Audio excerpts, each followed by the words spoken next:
అది చేసి అంటే 2 నెలలు ఇస్తాడు. నేను ఇచ్చాను కదా అంటాడు అప్పుడు వచ్చేసేసి. అలాగే రేషన్ కార్డుల పెంపు 5-6 నెలల క్రితం వరకు ఆయన వచ్చేంత వరకు 39 లక్షలే ఉన్నాయి. ఏది ఎన్నికలకు ముందు. కరెక్ట్ జనవరికో ఫిబ్రవరికో అప్పుడు పెంచాడు. 39 లక్షలది 50 లక్షలు 45 లక్షలు 50 లక్షలు జనవరి ఫిబ్రవరికి ఎట్లా అవుతాయి? అంతమంది ఎలిజిబిలిటీ ఎట్టుండే వాళ్ళు ఎట్లా వస్తారు?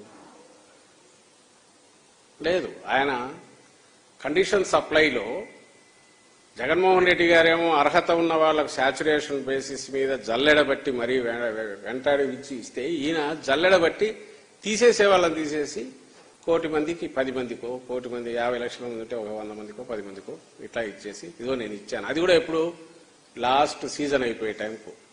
సో దట్ నేను అన్నీ చేశానని చెప్పడానికి.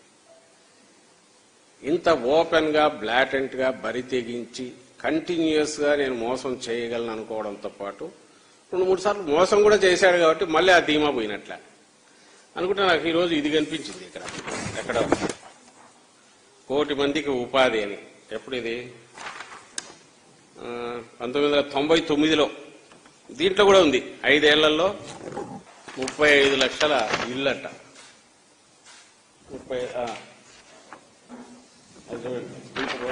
99 ఇది ఈనాడులో బ్యానర్. అప్పుడు రామోజీరావు ఈయన తీసుకొచ్చి కూర్చోబెట్టినాడు. ఎన్టీఆర్ను పోటీ చేసి ఫస్ట్ ఎలక్షన్స్ 4 ఏళ్ళు ఆ ఎన్టీఆర్కి వచ్చిన పదవి తాను అనుభవించి 99లో ఫస్ట్ టైం వచ్చినప్పుడు 1 కోటి మందికి ఉపాధి 35 లక్షలకు ఇళ్ళు. 35 లక్షల ఇళ్ళు కట్టించాడా?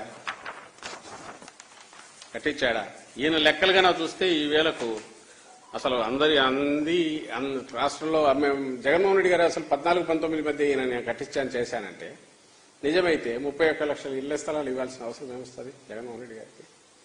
It's question of common sense కదా. ఈరోజు 66 లక్షల మంది పెన్షన్లు ఎందుకుంటాయి నిజంగా ఇతను కన్నా సరిగా చేస్తే? అంటే ఈయన చెప్పిన సూపర్ 6 అనేది 60,000 మందికో 6 లక్షల మందికో డిపెండింగ్ ఆన్ దాన్ని బట్టి పథకాన్ని బట్టి కొంతమందికి అప్లై చేసి తుత్తుతో చల్లేసి ఇదిగో నేను చేశానని చెప్తారు. ఈనాడులో బ్యానర్ హెడ్డింగ్లు వస్తాయి, జ్యోతిలో వస్తాయి, వాళ్ళ మీడియాలో వస్తుంది, చేసేసినట్టు చెప్తారు. అది ఇప్పుడు 4 ఏళ్ల తర్వాత.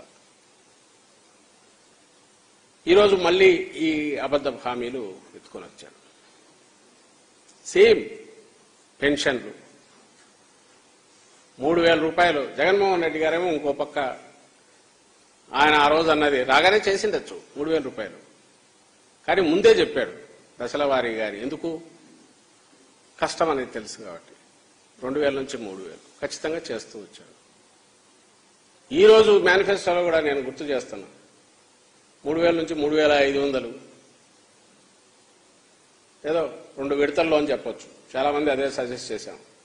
అది డేట్ చెప్పడం ఎందుకు 2 విడతల్లో అంటే, లేదు మనం చేయాలంటే నా అంచనా ప్రకారం ఇప్పుడున్న దాంట్లో అన్ని ఆర్థిక పరిస్థితులన్నీ చూసుకుంటే 28-29కి చేయగలం అనేది ఆయన ఆలోచన. ఈయన రైడర్ ఏంటంటే ఈయన జగన్మోహన్ రెడ్డి గారిది అంటే కండిషన్ సప్లైలో ఒకటి ఆర్థిక పరిస్థితి చూసుకోవాలి అనేది అదొక్కటి ఉంటుంది. వెసులుబాటు వస్తే ముందే చేసేస్తారు. వెసులుబాటు వస్తే దానికి ముందే చేస్తారు. వెసులుబాటు ఉంటే అది అవసరము, దానివల్ల పేదల జీవితాలు మరింత మెరుగవుతాయి, లేదా తాను మొదలుపెట్టిన పథకానికి కొనసాగింపుగాను అనుసంధానంగాను ఇది చేయాల్సి వస్తుంది, దీనికి ఇంత ఖర్చు అవుతుంది అనుకుంటే కూడా ఏమాత్రం వెనుకాడకుండా దాన్ని చేసేస్తారు జగన్మోహన్ రెడ్డి గారు. మిగతా లక్షల కొల్లలు కనిపిస్తాయి. ఎడ్యుకేషన్కి సంబంధించి నాడు నేడు కింద అన్ని వేల కోట్లు పెట్టి 17,000 కోట్లు పెట్టి చేసిన, వైద్యంకు సంబంధించి ఆరోగ్యశ్రీ ఎక్స్పాండ్ చేయడంతో పాటు గవర్నమెంట్ హాస్పిటల్స్ వాటి బాగా 17,000 కోట్లు పెట్టినా, ఈరోజు 17 మెడికల్ కాలేజీలు ఇవి తీసుకొచ్చి కడుతున్నా, అలాగే 8వ క్లాసు వాళ్ళకు ట్యాబ్ ఇచ్చినా, లేదా బైలింగ్వల్ టెక్స్ట్ బుక్స్ ఏదైనా సరే నేమ్ ఎనీథింగ్ అవన్నీ మేనిఫెస్టోలో లేవు. అమ్మఒడి కింద చెప్పిన 15,000 అది ఇచ్చేసి ఇంకేం నాకెందుకు చేతులు దులుపుకోవచ్చు.